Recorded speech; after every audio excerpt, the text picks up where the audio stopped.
अजित पवार आणि छगन भुजबळांची बैठक होणार आहे। पुण्यातल्या आयुक्त कार्यालयामध्ये केवळ दोघांमध्ये चर्चा होणार आहे। फुलेवाड्यातील बांधकामासंदर्भात ही बैठक होणार असल्याचं म्हटलं जात आहे।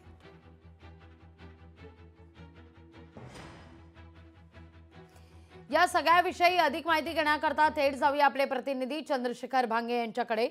चंद्रशेखर, असं म्हटलं जातंय अजित पवार आणि भुजबळांमध्ये पुण्यातल्या आयुक्त कार्यालयात दोघांमध्ये भेट होतीये, चर्चा होतीये। ही एक्सक्लुझिव्ह दृश्य अगदी आपण पाहतोय, सकाळच्या वेळीच या बैठकीला सुरुवात देखील होतीये। फुलेवाड्यातल्या बांधकामासंदर्भात ही बैठक होतीये। हे केवळ निमित्त आहे की भुजबळांच्या नाराजीवर या 1 to 1 बैठकीमध्ये चर्चा होणं खरं तर अपेक्षित आहे? हो, नक्कीच। खरं तर सकाळी 6 वाजल्यापासून या सगळ्या बैठका ज्या आहेत त्या सुरू झालेल्या आहेत।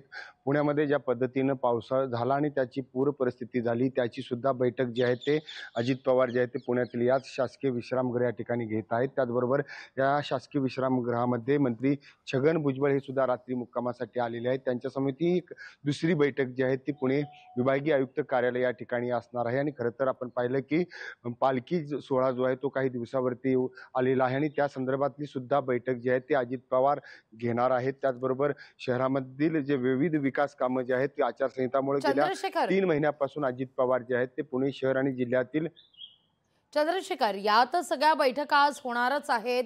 अजित पवार मॅरेथॉन बैठक घेणार असल्याचं देखील कळतंय। लोकशाही मराठीनं सुद्धा ती बातमी दाखवलेली होती। पण मुद्दा हा आहे, भुजबळांसमवेत अजित पवार आज बैठक घेत आहेत। केवळ दोघांमध्ये चर्चा होणार आहे। मुद्दा पुन्हा एकदा विचारते, फुलेवाड्यातील बांधकाम यावर बैठक होतीये अशी केवळ माहिती आहे। अर्थात हे निमित्त आहे की भुजबळांच्या नाराजीवर खऱ्या अर्थानं या 1 to 1 बैठकीत चर्चा होईल? थेट सांगा। नक्कीच। खरं तर छगन भुजबळ आणि अजित पवार यांच्यामध्ये जी बैठक होणार आहे ती आपण म्हटल्याप्रमाणे 2 मुद्द्यावरती या ठिकाणी होणार आहे।